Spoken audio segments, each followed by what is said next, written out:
guys, welcome back to my channel, and today I have a new scooter for you, Turbowheel Swift. I'll try to share my thoughts and opinions in this detailed review. This scooter just came out a few weeks ago, and it tries to improve upon previous designs in a few key areas. This is a 13 amp hour version, which is equivalent to 614 watt hours in terms of battery capacity.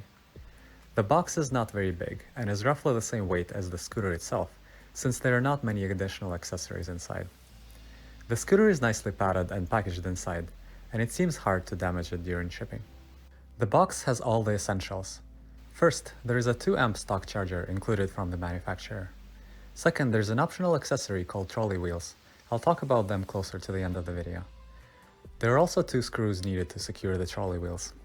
In addition, the box comes with a multi-tool that you can use to set up your scooter, tighten all the bolts that come from the factory, or disassemble the scooter altogether deeper if you ever have to. The Swift weighs 39 pounds according to the manufacturer. It was a little closer to 40 when I measured it, but still fairly accurate. You don't need a friend to help you lift the scooter, and while it's not exactly a featherweight, if you have to carry it a few flights of stairs, it should be no problem. If you have to go up to the 10th floor or something though, it will be a bit of a workout. The Swift is fairly compact when it comes to dimensions, and you should have no trouble fitting it in your car trunk, or storing it under your desk at work, or its storage at home.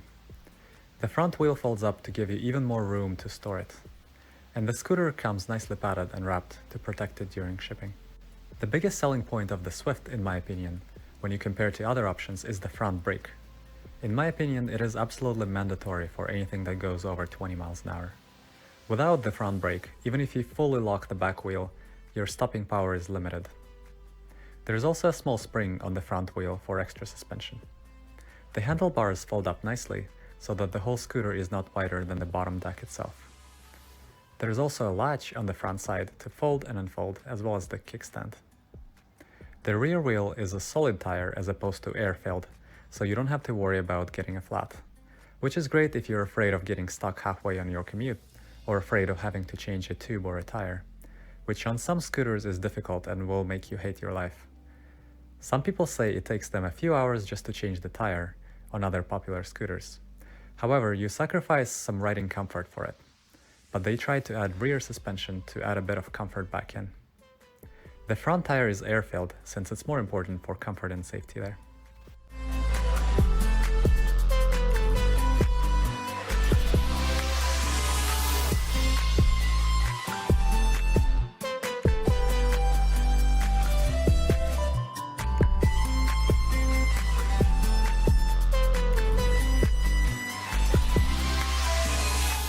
Foldable handlebars have a pretty nice and simple mechanism. You click the handlebar into place and then twist the locking latch until it's very tight. It feels very secure, and I'd say the handlebars is definitely not the weak point of the scooter. Once you twist it as much as you can wiggle the end of the handlebar a little, and usually twist a little bit further for a more secure lock. The stem feels pretty solid and doesn't have too much play at all. In fact, my Dualtron Spider, which is a much more serious and expensive scooter, has a little bit more flex and play in the stem and the steering column. Setting up and tightening the control unit as well as brakes is pretty straightforward. You can use the included multi-tool or a personal screwdriver if you want to tighten all the bolts. In terms of setting up the ergonomics, I'd recommend starting with the throttle control unit and finding the angle that makes it comfortable resting your hand while pressing the accelerator fully or holding it at half power. Most of the time you'll probably end up riding with the throttle fully engaged, so make sure it's comfortable when you do so. And only after that you can find the best position to set up your brakes so that it doesn't feel too crowded on the right side. For me, I like to keep brakes angled down a little bit to have more room, but that depends on how tall you are. Turning on the scooter, I'm happy to see that it arrived with about 50% charge, which is pretty perfect for long-term storage. Ideally, you want to keep it between 25 and 80% charge most of the time, to significantly extend the lifetime of the battery. Pressing the mode button, you can switch between different speed modes they call gears, with 1 being the weakest and 3 being the strongest. You might want to start on the lower gear first, especially if this is your first electric scooter, but you'll probably find yourself outgrowing 1 or 2 setting pretty quickly. Pressing the power button switches between odometer, trip distance, and voltage. If you press and hold the power button, the scooter will turn off, and you can turn it back on the same way. Holding the mode button turns on the lights. It is located about 5 inches off the ground on the front stem, and I'll talk about lights and night riding a little bit more in detail in the video. The charging port is located at the front of the deck. This is actually pretty nice, since some older models had the port on the side. And the rubber cap wasn't very secure, so it opened up by the wind sometimes. And for weather and waterproofing, you definitely want the cap to be securely on. Plugging in the charger is pretty straightforward. It fits only at one angle, so you have to pay attention to how you plug it in. The charger should light up green. When you plug in the other end into the wall socket, it turns red, indicating that it's charging. Or it will stay green if it's fully charged already. This is a 2 amp charger, and it takes about 6 to 7 hours to fully charge from zero. There is also a really nice fast charger that you can get from eWheels, which will cut down the charge time to about 2 hours. You can also set the charge limit there as well, so it will automatically shut off at 80%, 90%, or 100%, depending on the setting of your choosing. Charging to 80% and not discharging below 25% will easily double or triple the lifetime of your battery. The kickstand is a little too short in my opinion, and the scooter leans a little more than I want when standing. It's not a big problem, but it does lean a little more than most other scooters, and I wish it was standing a bit more upright. Let's talk about the suspension. Because the tire is solid in the back, it's really nice they added 2 springs. I'm about 130 pounds, and here's how the suspension looks like in action for me. In general, I think it works really well. There is lots of travel and range of motion. But you might ask, how would it handle for a heavier person? I've loaded myself up to 200 pounds with a weight belt and a couple backpacks, and let's see how it looks like. Standing on it, it lowers to about half of the range. The springs are definitely stiffer in this version, and it has quite a bit of usable range, even if you're 200 pounds. I'd say the ideal perfect weight range for the scooter is 150 to 190 pounds, but if you're up to 210, you should have probably no trouble either. With most of the details out of the way, let's go for a ride. The handlebars are pretty tall and are height adjustable. The tallest setting is pretty perfect for me, and I'm about 5 feet 10 inches. Acceleration feels pretty quick. It definitely pulls more than other lower-end scooters, like the Xiaomi M365 or Pro. It reaches 19 to 20 miles an hour very quickly, and then gets up to 22 to 23 miles an hour within another 10 seconds. Right now the scooter is fully charged, and probably 95% or more. When the charge drops to 50%, you lose about 1 mile an hour. And when it's nearly fully depleted, I was going about 19 to 20 miles an hour.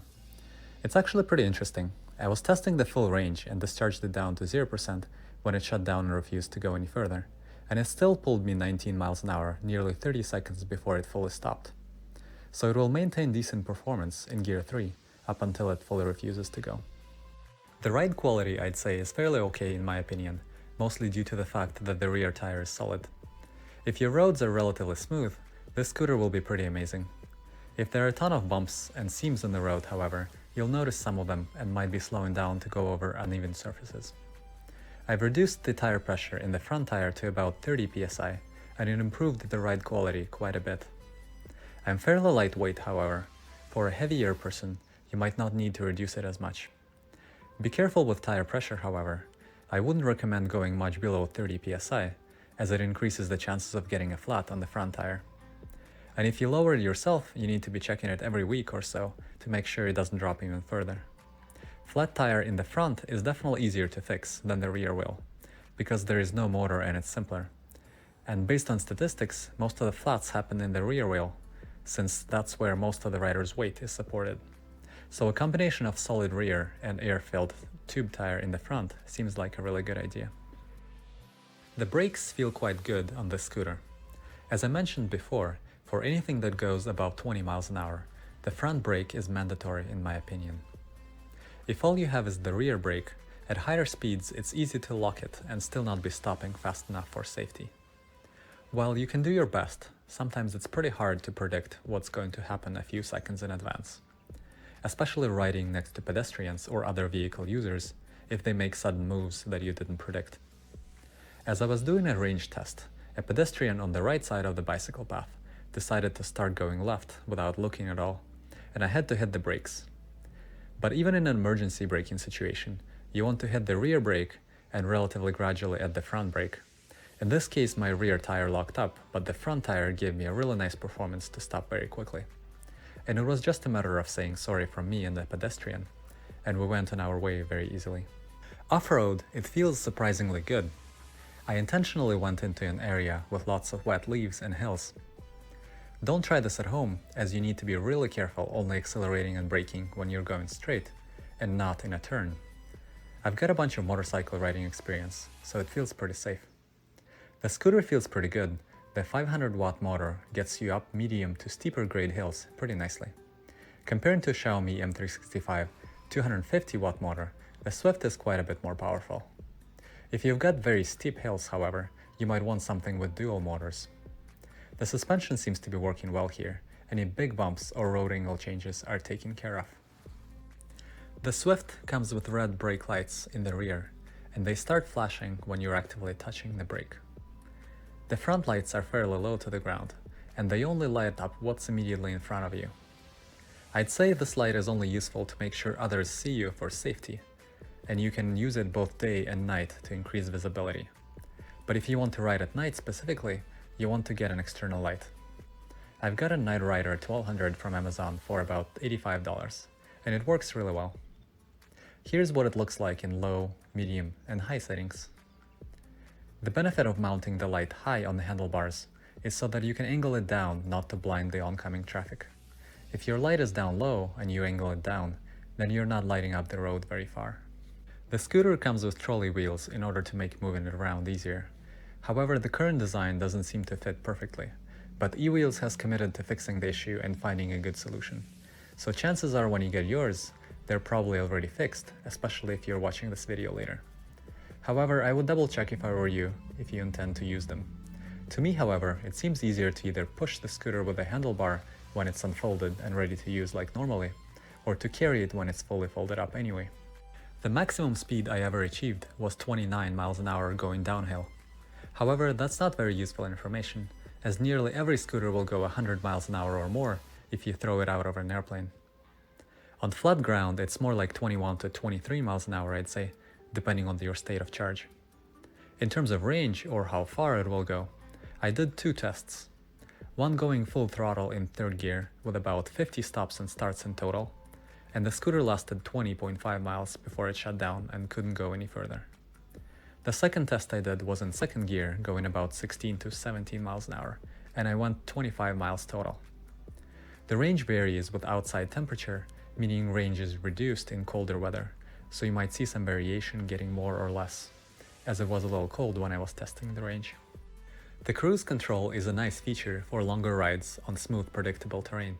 You can turn it on in settings, and holding throttle for a few seconds will show a blinking blue icon on the LCD.